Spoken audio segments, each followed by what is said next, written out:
Welcome to the Collide Kids podcast, hosted by Christen Clark. This is a show for kids and families. You are going to meet new people and have fun while you listen. Let's do it!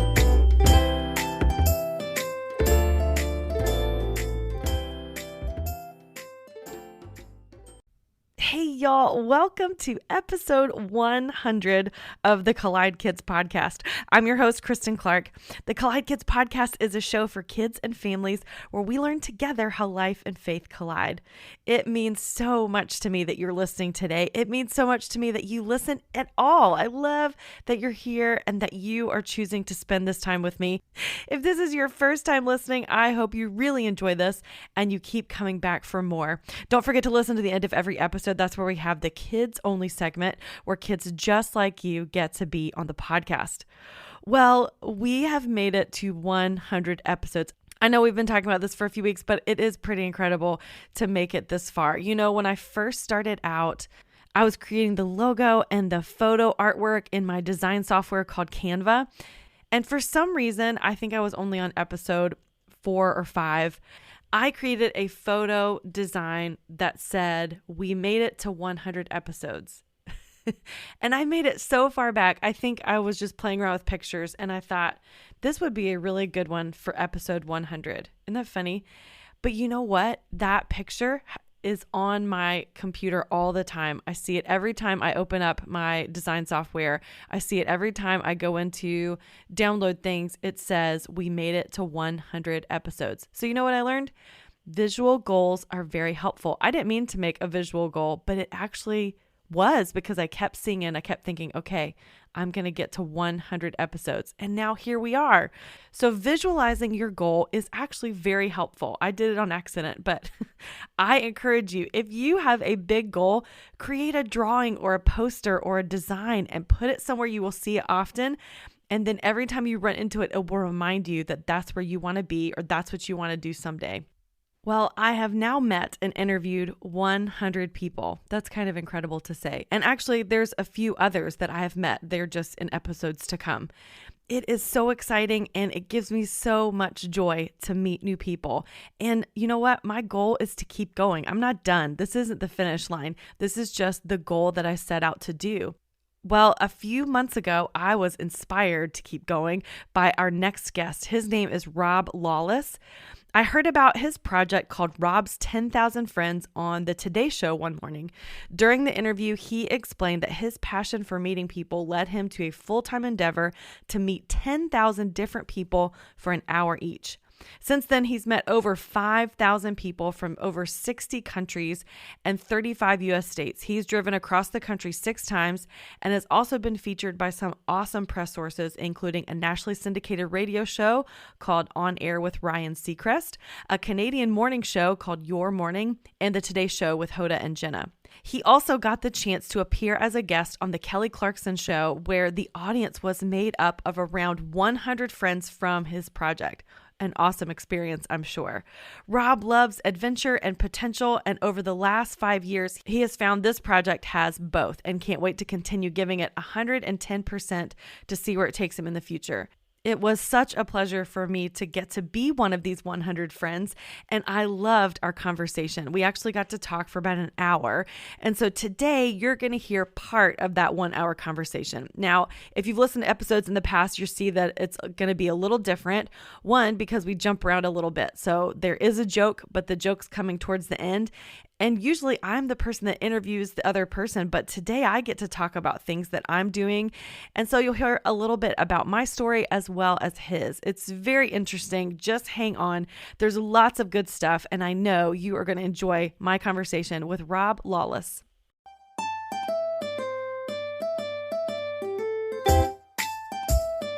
That's awesome. Yeah, of course. Nice. I like that we're wearing the same shade of blue today.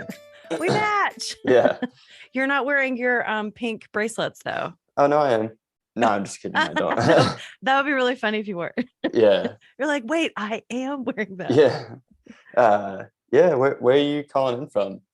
I live in Atlanta. Well, I live north of Atlanta. So everybody if you're like within an hour of Atlanta, Georgia, you claim Atlanta as your home. You're like, I'm from Atlanta. Okay. I'm from the suburbs of Philly. It's like Oh, okay.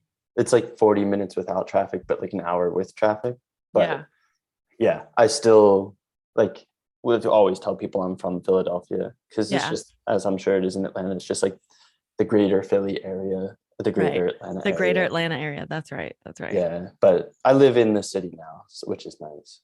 That's cool. Yeah, so I've been here back in the city since January. Okay. So where were you before? I lived here 2015 to 2017, and that's where I was when I started this project. So I met the first Yeah. person November of 2015.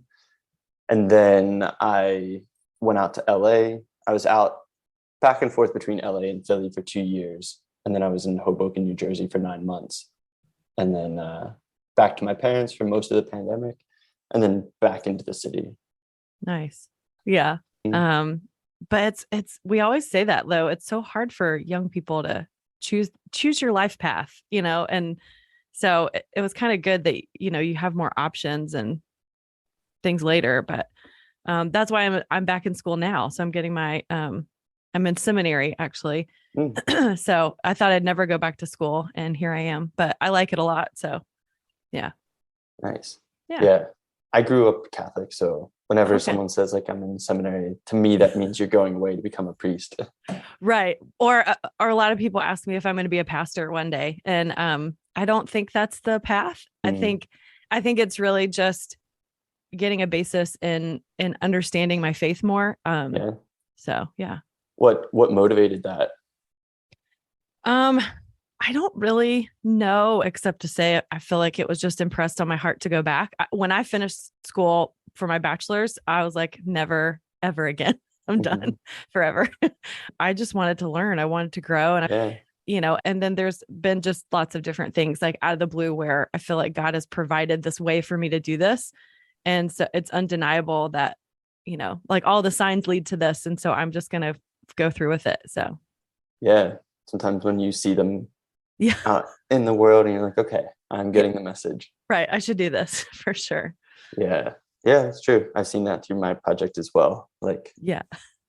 because I started this 20th November 2015, and then 8 months later, I was working for a tech startup at the time, and then they were bought out and I was laid off. So I've been doing this full time since July of 2016.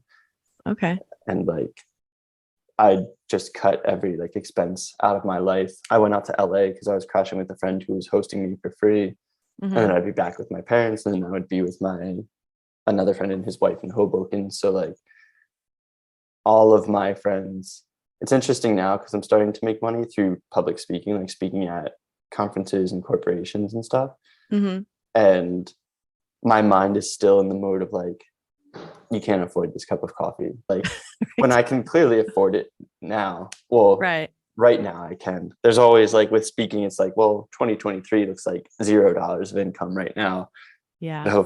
Obviously, like hopefully build that up. But yeah, those sacrifices but that it was cool because I always say for me, it was like common sense. Like I was more interested in making those sacrifices to do this than I was in doing that over this. Yeah. Like I didn't want to go out anymore because I was like, oh, well, that means I can save money and do my project more. And that's Right. what I wanted to do. Yeah. Yeah. And your priorities shift when you have when you have a dream, your priorities shift for sure. Yeah. And I'm happy too, because it was a really nice lesson for me. Like I started my career doing consulting for Deloitte. So I was making great money coming out of school, like 22 years old. And I was not happy at all. Like I didn't have control over my time. I wasn't Right. fulfilled by the stuff I was working on.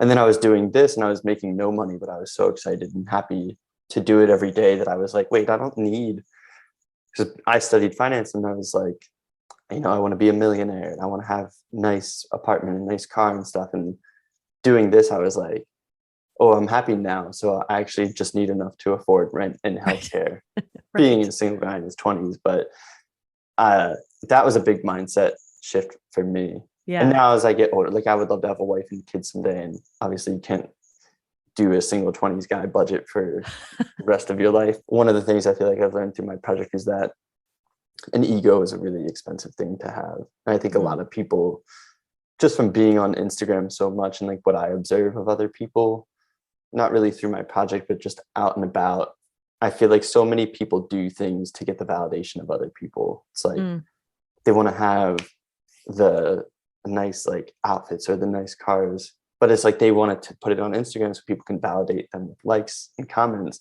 Right. It's like if you buy a Lamborghini and no one gives you a like for it or tells you how cool it is, what does it mean more than a Ford Focus? Like, right. I don't know. So yeah.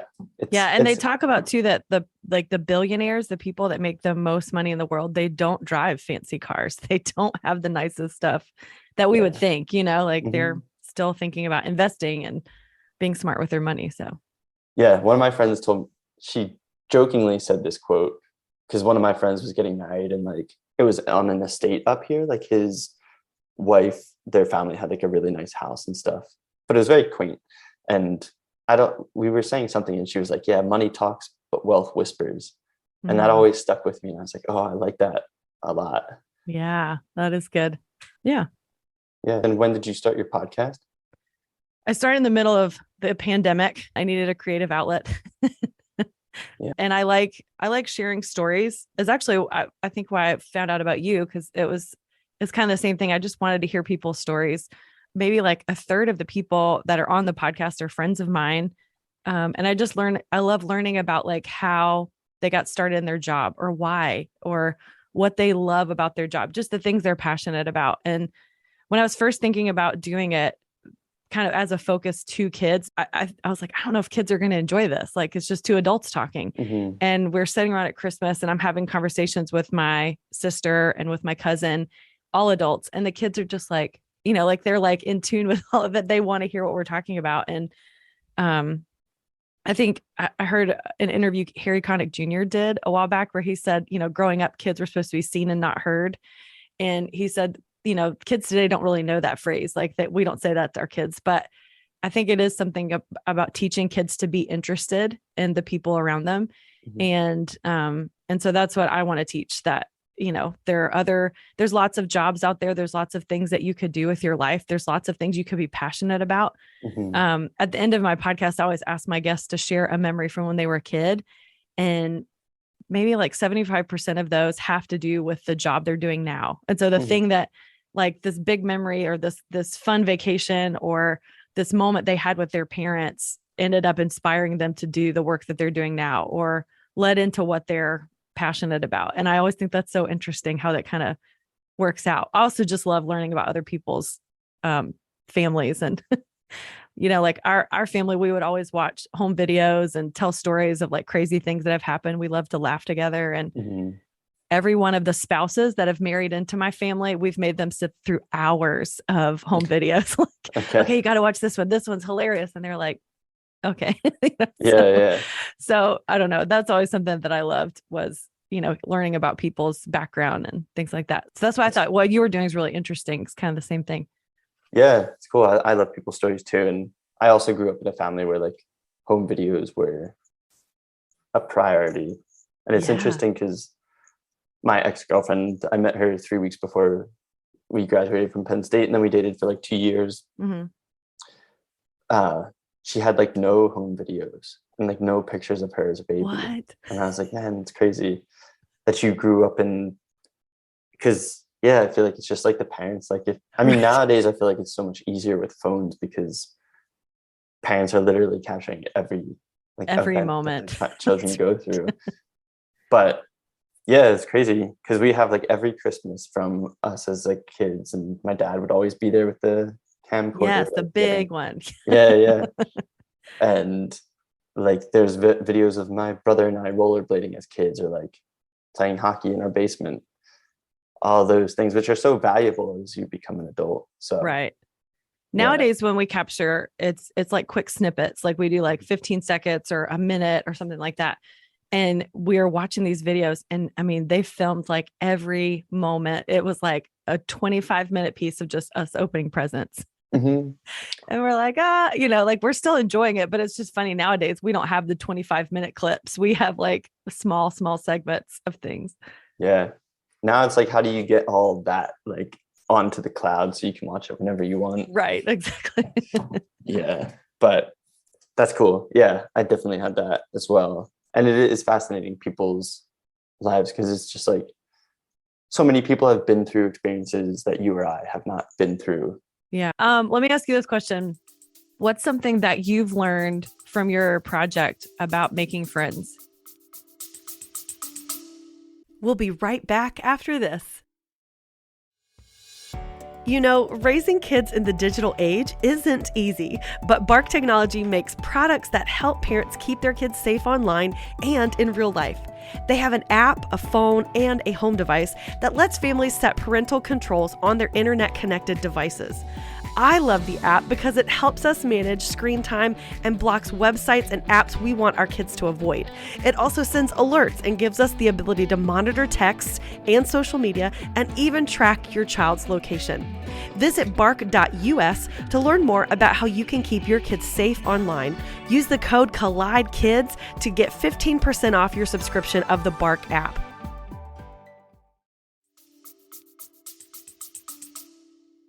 Something that I've learned about my project about making friends, I think if you have intentional connection as a habitual or routine part of your life, then making friends is inevitable. I think a lot of people, they don't know how to make friends, especially as an adult. And I think that there's this incorrect mindset that all of the people that I've met and that I've surrounded myself with, who I'm close with, are the only people that I connect with in that way. And the reality is there's so many other people in the world that you would connect with in that way. You just didn't have the same time to create as many memories with them. I've met a lot of people through my project who I felt like this could be in a different world. This would be a best friend of mine if I had the same 4 years at school with them as I had with my good friends. So when you have intentional connection as a routine part of your life, like, of course, not every conversation or every meeting is going to shake out into something really valuable or something that sticks with you, but a percentage of them will. If a percentage of them do, like, there's always going to be value. But if you don't meet anyone, there is no value. So yeah, I think having it a part of your life, and I think, like, I'm meeting 10,000 people and a lot of them are people that I don't know, but think of how many people in your church community are like, oh, I know I see this person on Sunday, but they have no idea what they went through as a kid or what they're really passionate about. Because we interact with each other in these surface level interactions, or we interact with just a slice of each other's lives when we see that person.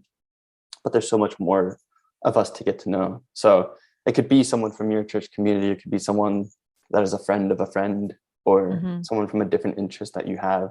I think the opportunity is always there. And I think, kind of building on what we were saying earlier, like, you have a podcast, I have a project.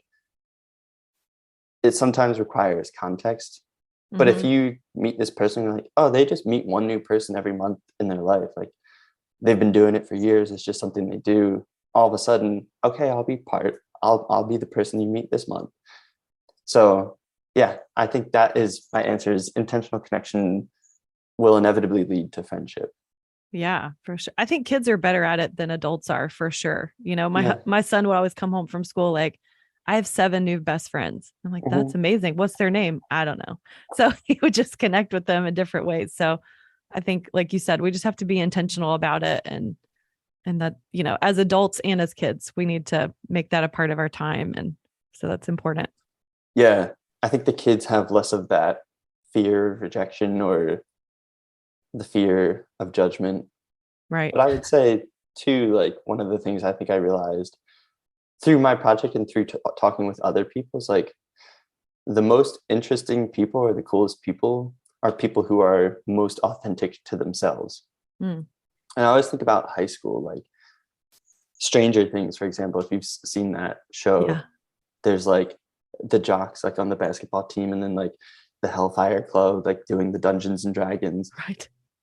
And in the high school setting, typically it's like, oh, well, those board game people are the nerds and, like, these sports people are cool. But if one of those Dungeons and Dragons players was playing basketball, they'd be so out of place, or like, because they are doing what they're authentically interested in. It's like, that person is cool because they believe in themselves, they understand themselves, and they do that.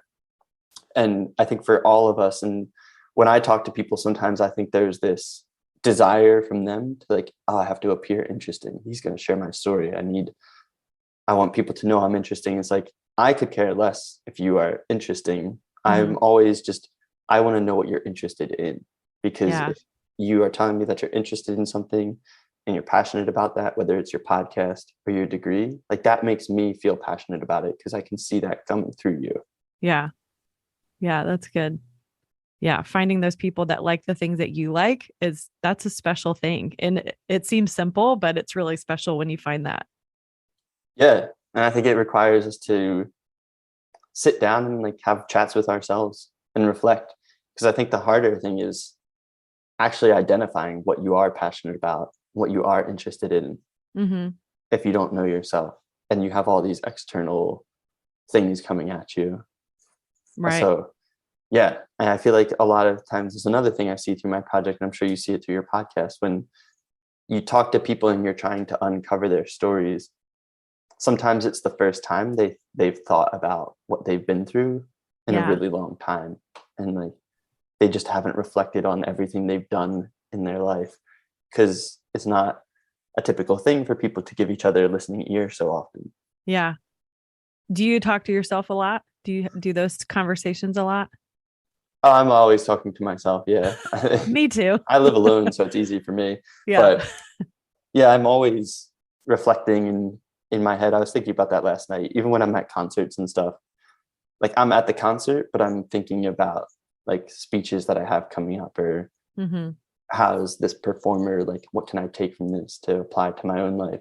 And sometimes I feel like maybe that's not the best way to enjoy them, but I'm always thinking and talking to myself and reflecting. And I get the opportunity to talk to people every day too, and they're curious about what my life has been. So I'm lucky in that sense. I get to revisit my story like 3 times a day.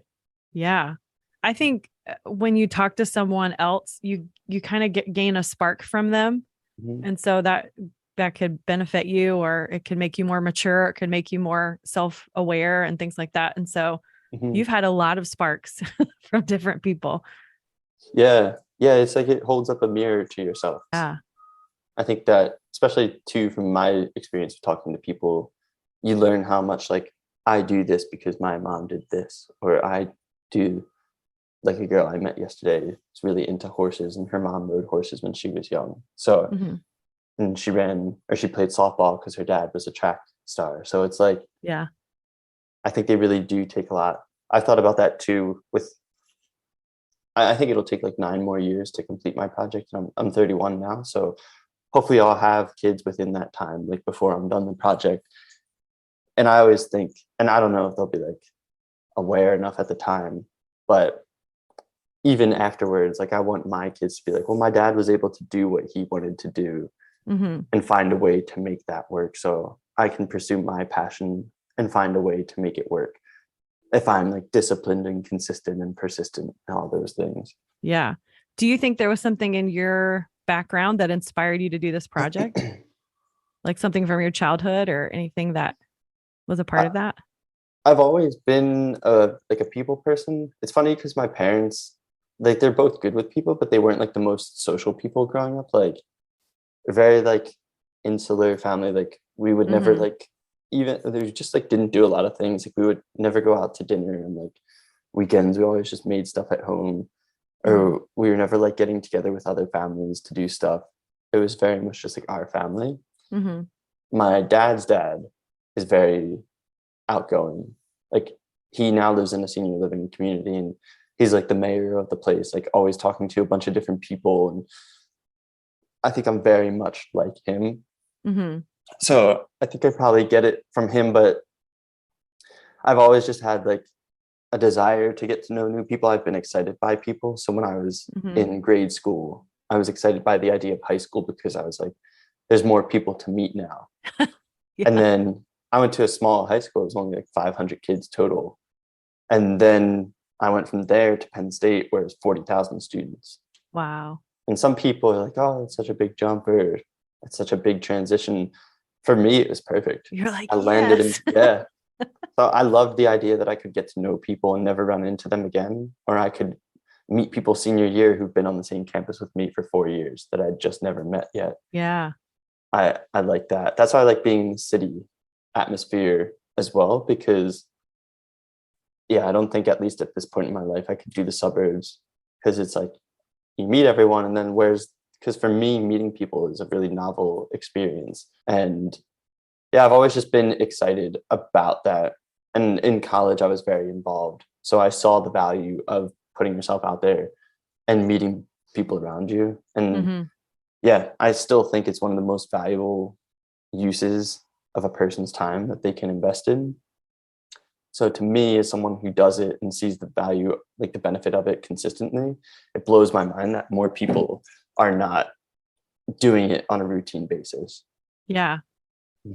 I feel like the podcast for me is like an extrovert's dream, because there's some people I would have never gotten to meet, but because I have this podcast, I can reach out and they're willing to talk to me. And so that's been pretty incredible. Like the athletes and the celebrities and the book authors that I just get to hear their story. I think it's so cool. But for me, like, I don't know if it's like this for you. I feel like I'm connected to that person forever now. And so I feel like I'm their really close friend, even though if I saw them on the street, I'd be like, hey, they don't remember me, but I feel like super connected to them. So, but I'm almost to 100 episodes. So I'm a little bit further behind you than what number are you on? I think you're 5,241. All right. Very cool. Yeah. But it's to say, I imagine it like, when I meet with someone, it's like you open the door, and that door is always open. Like it might be, if you don't see that person for 10 years, it might just be cracked, but you can still open it and walk through. Yeah. That's a good way to look at it. Yeah. And like, once you reconnect with that person, it's not like you're getting to know each other for the first time.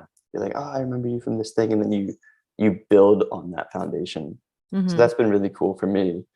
And I think a podcast is great because we're doing the same thing. It's just in different ways. And I always say, for me, and I'm sure you can relate, the best thing the project has done for me is it's given me an excuse to sit down with people and chat with them.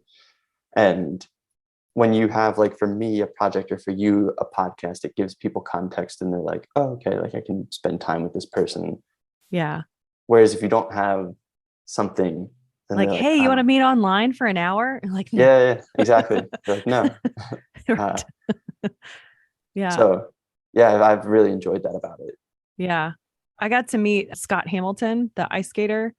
And I reached out to him, I think through Instagram, and just said, hey, I have this podcast for kids. And he was like, yeah, I'd love to. And so it was amazing. Like, I never would have been able to meet him before. I think the other part is that it's because it's a kids podcast. I think it's a little niche in that there's not a lot of kids podcasts that are interviewing people, but I think people that like working with kids, or like talking to kids, or they want to share their story to the next generation. Like that's interesting to them. And so I think that's the clincher sometimes, is they're interested in sharing their story with younger people. And that's really cool. Yeah. So I get to be the interested host and ask questions. But yeah, it's been an amazing experience. I never knew I would love it as much as I loved it. I started on a whim, but now I can't stop. Yeah, that's great. It's cool that the passion is driving it. Yeah, I love it, and I get joy out of it, and I love meeting people. So sweet. And then I know you said, like, you had some questions for your podcast. I want to make sure you have some time to go thank through you. those. Yeah. So we always start out with a joke. I always put the guest on the spot and make them share a joke. Because I think it's disarming a little bit for the adults, because we're not used to telling jokes. Kids always have a joke in their back pocket, Okay. So, do you have a joke you want to share? Sure. The first one that comes to mind is, and I haven't heard it in years, so I don't know if I'll tell it correctly, but a mushroom walks into a bar and asks for a drink, and the bartender says, sorry, we don't serve drinks to mushrooms. And the mushroom says, why not? I'm a fun guy. That's good. Yeah. I like that one. That was a good one. Yeah. Come on, I'm a fun guy. Yeah. Nice. Short, sweet. That's right. And then we always end the show by asking them to share a memory from when they were a kid. So what memory would you share? I would share, so today, there in my backyard growing up, we had this maple tree that was like the perfect tree. And in recent years, it started dying, and we were like going back and forth. Should we keep it up or should we take it down and put a new tree there? And like my parents tried to like do fertilizer. They tried to do all this stuff to give it life again, and it just wasn't working. And so they literally took it down today. And my mom was very sad about that. Oh, And it had the like her brother, who passed away when I was a freshman in high school, had given it to my parents back when they first moved into the place. So for her, it was like a memory tied to him. wow. So it's a very important tree to my family. And it was kind of like the giving tree, if you've ever read that book. But my memory is of climbing that tree with my brother when I was a kid. And yeah, it served a lot of purposes. It was like home base for when we played baseball. Yeah. And yeah, just many times going up there. So I was home this past weekend. I had to pick up some stuff from my apartment, and my mom told me that they were taking it down today. So I climbed it one last time, and I got pictures awesome. of it. Yeah, so sad. It's gonna be weird to. She sent videos and stuff, but it'll be weird to go home and it not be there because it was such a staple of our backyard. Yeah. So I'm like, we have to get a new one up. Right. Of course, it will be much smaller, but I'm like, we have to get a new one up as soon as possible because I just don't think I can do the blank space there. Right. Well, and the next generation needs home base, right? Yeah. So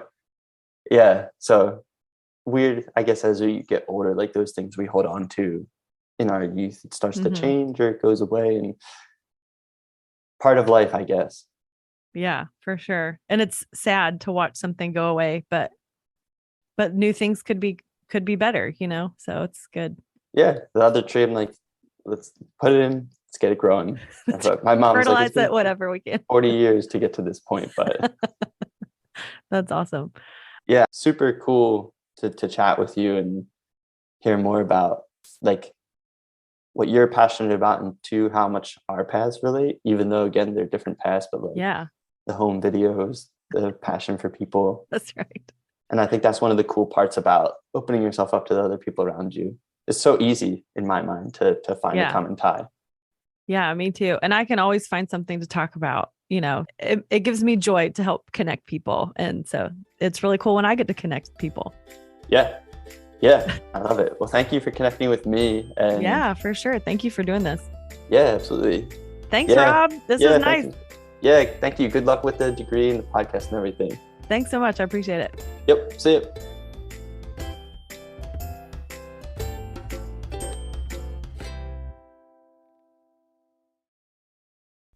Wow, I loved meeting Rob. That was such a cool experience to be one of his friends.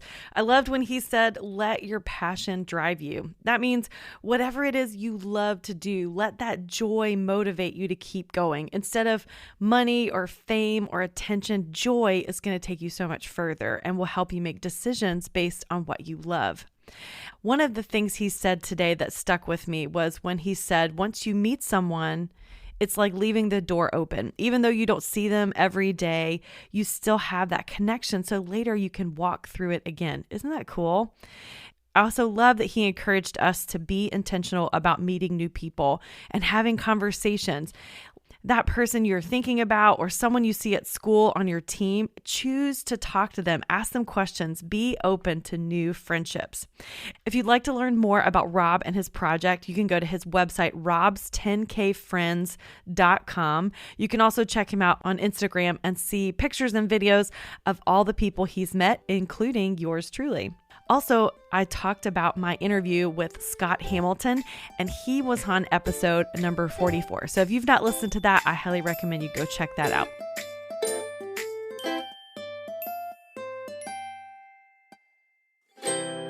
Well, now it's time for the kids only segment. This is the part of the show where you get to be on the podcast. So this is Naomi and Liv. Hi, I'm Naomi. And I'm Liv. Want to hear a good joke? Knock knock. Who's there? Tank. Tank who? You're welcome. Thank you for sharing that. I also love the giggles at the end. That's always fun. I laugh at my own jokes too.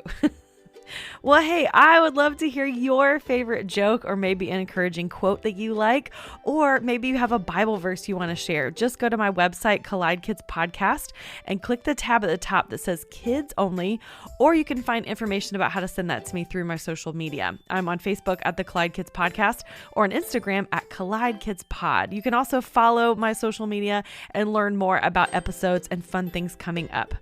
If you'd like to support the podcast, there's many ways you can do that. Be sure to subscribe and follow this podcast on your social media and on your podcast apps, and leave a rating and a review. When you do that, it's so encouraging, and it also helps shows like mine get boosted in the podcast app so more people get to hear about it. You can also share this episode with friends and family and tell them why you and your family like to listen, or you can go by my website and click the link that says support. And anytime you think about it, I always appreciate your prayer support as well. Well, I hope you guys have enjoyed today's show. After meeting Rob, I am inspired to keep going. I don't know if I'll make it to 10,000, but I think it's pretty incredible to have a goal like that. So I'm going to visualize my goal. I'm going to keep going, and I hope that you will be along for the ride. In case no one has told you today, I would love to be the first to remind you that God loves you so much. Thanks for listening. 100 episodes!